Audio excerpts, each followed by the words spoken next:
नमस्ते friends, mother's planet में आप सभी का स्वागत है। आज मैं वीडियो लेके आई हूँ एकादशी पे। आज एकादशी का व्रत है और मेरी मम्मी ने भी रखा हुआ है, तो उनकी जुबानी पे एकादशी क्यों रखते हैं और इसकी क्या कथा होती है, इसमें क्या क्या खाते हैं, ये सारा मैं इस ब्लॉग में बताऊंगी। तो मेरे साथ जुड़े रहिए। चलिए मम्मी की जुबानी सुनते हैं कथा भी, और ये क्यों रखते हैं व्रत ये भी बताती हूँ, और वो क्या खाते हैं इस व्रत में वो भी दिखाऊंगी मैं आपको। तो चलिए चलते हैं।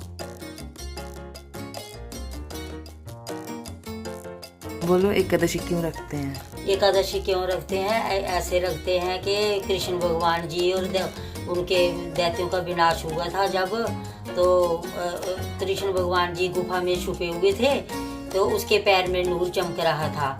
वो दैत्य ने देखा, उसको लगा कि जहाँ कोई छुपा है वहाँ उसने तीर मारा और एकादशी कृष्ण भगवान के मुख से प्रकट होकर दैत्य से लड़ाई करने लगी।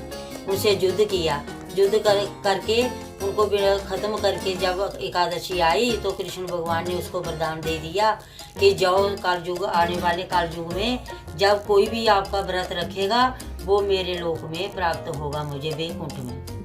चलो कथा शुरू करते हैं। बोलो एकादशी माता की जय। धर्मराज युधिष्ठिर बोले, हे भगवान, अब आप मुझे कार्तिक मास के कृष्ण पक्ष की एकादशी की कथा सुनाइए। इस एकादशी का नाम क्या है तथा इससे कौन सा फल मिलता है?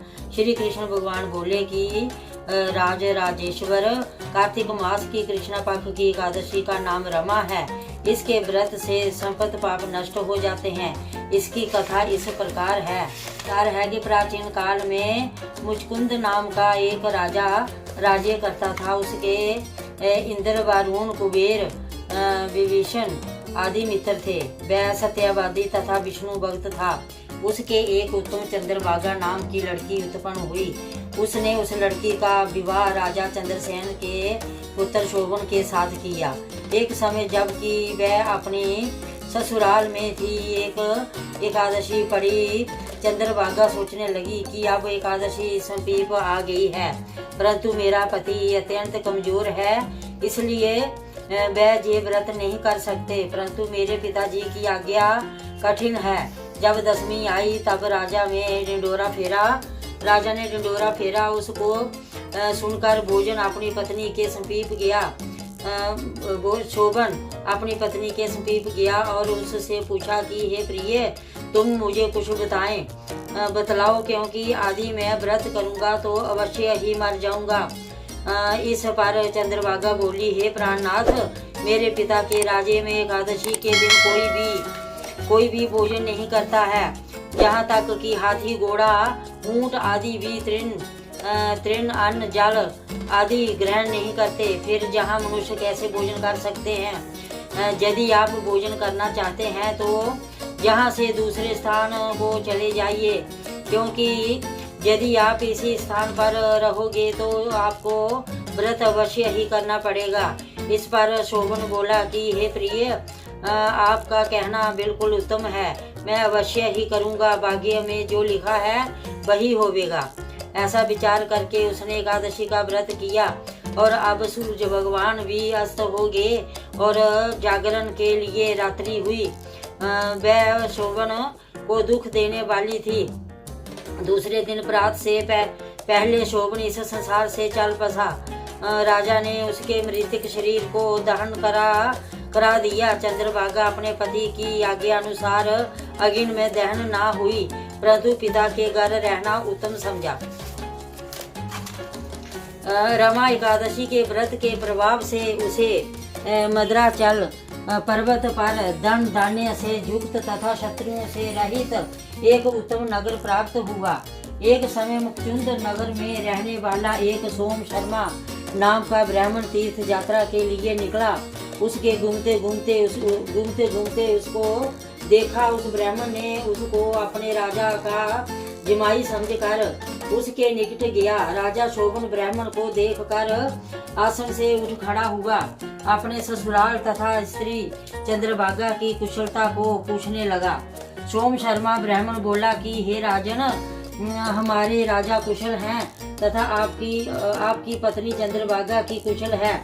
अब आप अपना वृत्तांत बतलाइए। मुझे ये बड़ा आश्चर्य है कि ऐसा विचित्र और सुंदर नगर आपको किस प्रकार प्राप्त हुआ। शोभन बोला कि हे ब्राह्मण, ये सब कार्तिक मास की कृष्णा पक्ष की रमा एकादशी के व्रत के प्रभाव से इसी से मुझे ये अनुभव नगर प्राप्त हुआ है, परंतु वह अद्रुव है। इस पर ब्राह्मण बोला कि हे राजन, ये अद्रुव क्यों है और ध्रुव किस प्रकार हो सकता है, सो आप मुझे समझाइए। मैं आपसे आपके कहे अनुसार ही करूँगा। अब इसमें किंचित मात्र भी झूठ ना समझो। शोभन बोला कि हे ब्राह्मण, मैंने श्रद्धा पूर्वक व्रत किया था, उसके प्रभाव से मुझे ये नगर प्राप्त हुआ है। इस वृतांत को राजा मकचुंद की पुत्री चंद्रभागा से कहोगे तो वह उसको ध्रुव बना सकती है। ब्राह्मण ने कहा, आकर चंद्रभागा से संपत वृतांत कहा। इस पर राजकन्या चंद्रभागा बोली कि हे ब्राह्मण, आप मुझे उस नगर में ले जाइए। मैं अपने पति को देखना चाहती हूँ। मैं अपने व्रत के प्रभाव से उस नगर को ध्रुव बना लूंगी। चंद्रभागा के वचनों को सुनकर वह सोम शर्मा ब्राह्मण उसको मदराचल पर्वत के पास वामदेव के आश्रम को ले गया। वामदेव ने उसकी कथा सुनकर चंद्रभागा का मंत्रों से अभिषेक किया। चंद्रभागा मंत्रों तथा व्रत के प्रभाव से दिव्य देह धारण करके पति के पास चली गई। शोभन ने अपनी स्त्री चंद्रभागा को देखकर प्रसन्नता पूर्वक अपने वाम अंग में बिठाया। चंद्रभागा बोली, हे प्राणनाथ, अब आप मेरे पुण्य को सुनिए। जब मैं अपने पिता के गृह में 8 साल की थी, तब ही से मैं यथाविधि एकादशी का व्रत करने लगी हूँ। उसी व्रतों के प्रभाव से आपका ये नगर ध्रुव हो जाएगा और संपत्ति कर्मों से युक्त होकर प्रलय के अंत तक रहेगा। चंद्रभागा दिव्य रूप धारण करके तथा दिव्य अनुषण तथा वस्त्रों से सजकर अपने पति के साथ आनंद पूर्वक रहने लगी और शोभन भी उसके साथ आनंद पूर्वक रहने लगा। हे राजन, ये मैंने रमा एकादशी का महात्म कहा है। जो मनुष्य इस रमा एकादशी के व्रत को करते हैं, उनके संपत ब्रह्म हत्या आदि के पाप नष्ट हो जाते हैं। जो मनुष्य रमा एकादशी का महात्म सुनते हैं, वह अंत में विष्णु लोक को जाते हैं। बोलो एकादशी माता की जय। अब जैसे पूजा करके मम्मी ने सबसे पहले नाश्ते में यही मम्मी खाते हैं, ये दूध का गिलास ले लीजिए आप भी, और ये मखाने आप तेल में या घी में आप थोड़ा सा डाल के रोस्ट कर सकते हैं। तो ये आप नाश्ते में खा सकते हैं, इससे भूख भी कम लगेगी और आपका पेट भर जाएगा।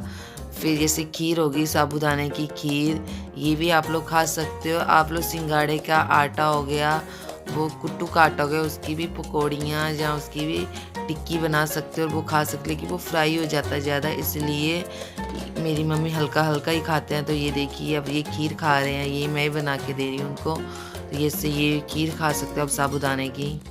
तो ये देखिए, हमारी खीर बिल्कुल रेडी है। ये मैंने थोड़ी पतली रखी। ये कुहू के लिए, कुहू में मीठा डाला है, मम्मी मीठा नहीं खाते हैं, उनके लिए शुगर फ्री 1-2 टैबलेट्स ऐड करूँगी। ये देखिए, तो साथ में मम्मी में ड्राई फ्रूट्स ऐड किए। कुहू ड्राई फ्रूट्स बिल्कुल नहीं खाती है। आप लोग ये खा सकते हो। और आप लोग साबूदाने की खिचड़ी भी बना सकते हो, वो भी बहुत टेस्टी होती है। और बहुत ही, जैसे मैंने रात को मम्मी को साबूदाने की खिचड़ी बना के दी थी, तो ये हल्का फुल्का खाए तो बहुत अच्छे से व्रत निकलता है। हैवी खा लो तो सिर दर्द भी होता है, गैस की प्रॉब्लम भी हो जाती है। तो ये देखिए, फिर मैंने खिचड़ी बनाना भी शुरू कर दी। रात को खिचड़ी बना के दी थी। तो हम लोग मूंगफली भी खा सकते हैं, लेकिन मम्मी नहीं खाते, इसलिए मम्मी की निकाल के लास्ट में मैंने ऐड की थी। तो बस फ्रेंड्स, यही था एकादशी पे कि हम क्या खा सकते हो, क्या इसकी कथा थी। तो अगर आपको अच्छी लगी ये व्लॉग, ये कथा, तो मेरे चैनल को जरूर सब्सक्राइब कीजिए फ्रेंड्स। मेरे वीडियो को जरूर लाइक कीजिए, हो सके तो फ्रेंड्स ज़्यादा से ज़्यादा शेयर कीजिए। धन्यवाद फ्रेंड्स।